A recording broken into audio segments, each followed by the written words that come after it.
I am sorry to I do flannel and waffle a lot, so you're probably dying to ask something. What's been your most influential piece and why was it so influential? The blue one, yeah.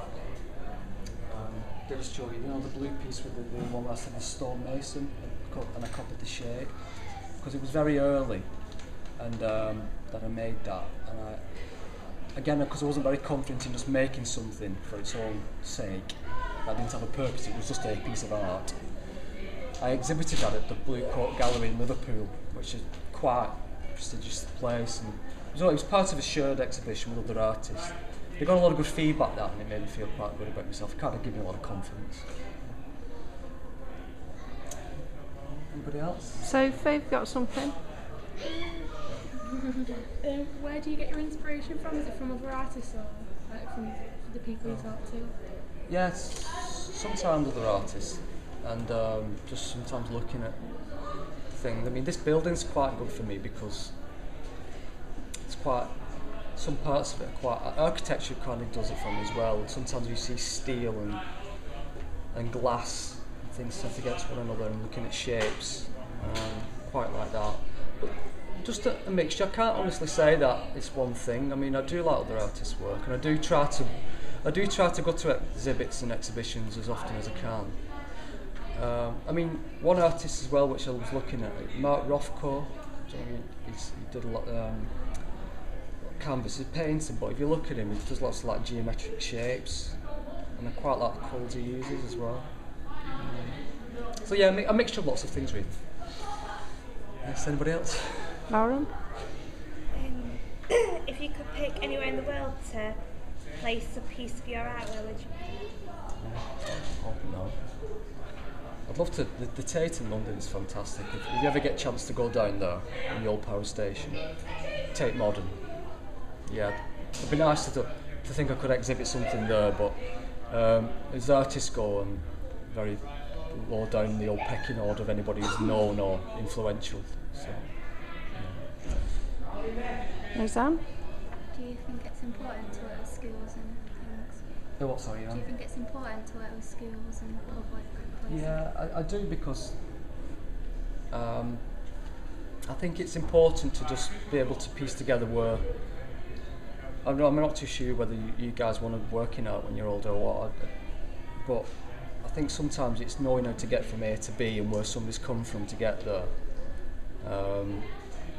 And also as well, especially in primary schools, where the children don't, because of the constraints of primary schools, they don't tend to try a lot of things like 3D work out, and other styles, which you guys will start to do obviously because you're older. But yeah, it just helps children to just think a little bit differently and experience different things. Because of cutbacks in money and stuff, is it harder to find work?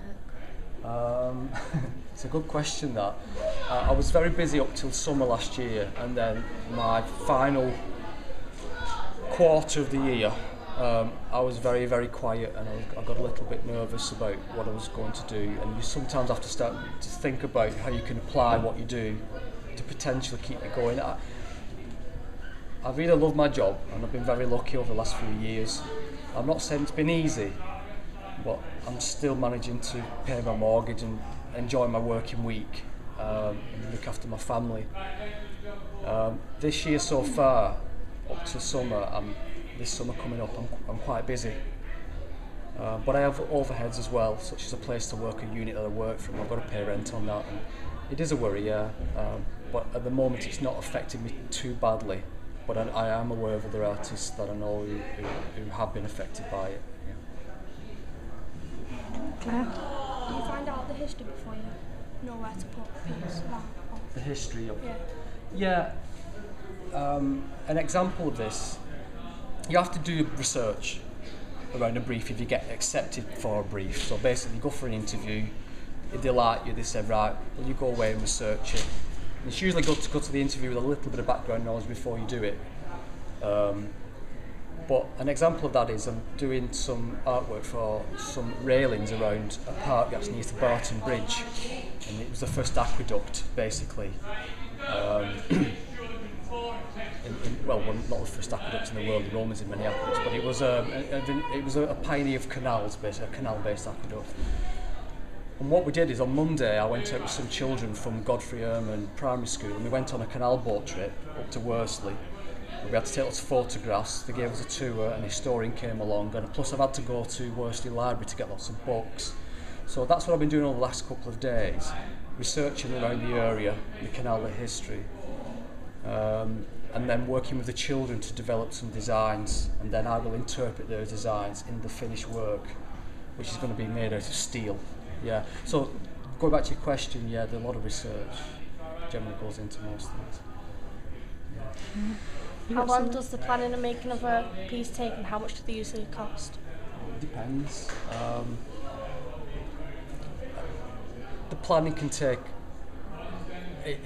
I think with planning it evolves more than anything else. You always come up with an initial idea, but you've got to understand that that will change. It will always change. It very rarely stays the same. And one thing moves on to another thing. So you've got to kind of start, but then let go a little bit. Costs in a piece do dictate what you can do. Going back to that example of the park and the railings, I'm having to use sheet steel. I can't use reclaimed steel because there's a lot of constraints over health and safety, and it is expensive. So that dictates of the whole budget that's offered for that set of work. That dictates how many pieces you can actually make. You know, because I've got to work out how long it's going to take me, and I work on a daily rate. I've got to take that out of the money. I've got to take my tax out and all that. Understand how much I have to pay tax. I've got to understand how much it's going to cost me in materials, and I've got to build on my other factors as well, such as my overheads to, you know, actually lease the unit and everything else. So yeah, you were boxed in with money, but with the idea, you tend to let that move around a little bit. Does that make sense? Yeah. Do you want to ask anything, Chad? Chad wasn't here when we talked about what we wanted to do. Do you agree with illegal graffiti? Legal and illegal. Illegal.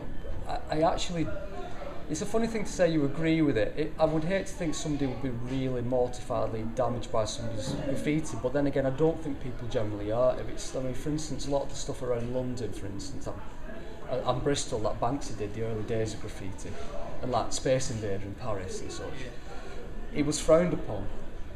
But now what you find is a lot of people have turned it round and are actually using it now as a form of generating income for the area. So they're being, in my mind, a little bit hypocritical, if you understand.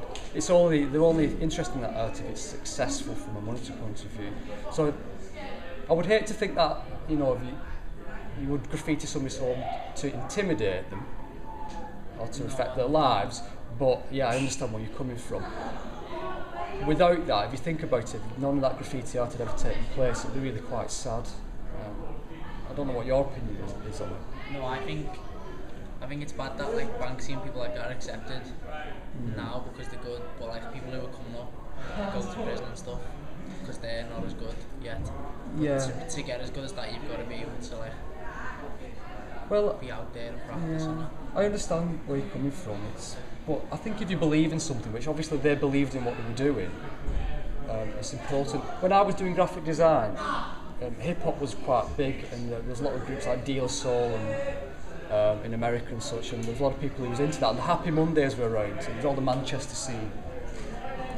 And there's quite a few people who are interested in the old like New York graffiti art, which was basically quite freeform with spray cans and not the template stuff that you'd see like that's quite common, or the other form of graffiti like going back to Space Invader. Well, there's another guy in America, I can't remember his name now, who did the stickers of Andre the Giant.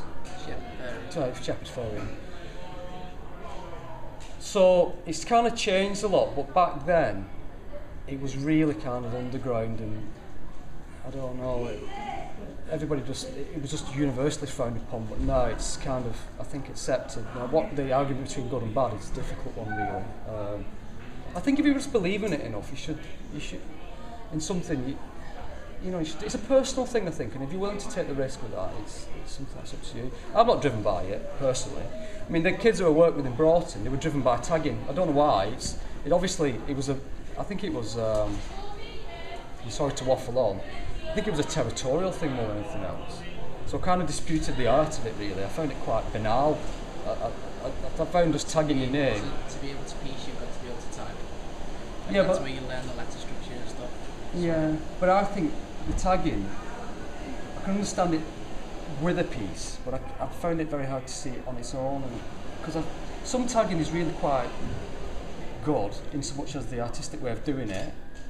Some tagging is, I found frankly quite rubbish and thoughtless, and mirrors other people who've tagged.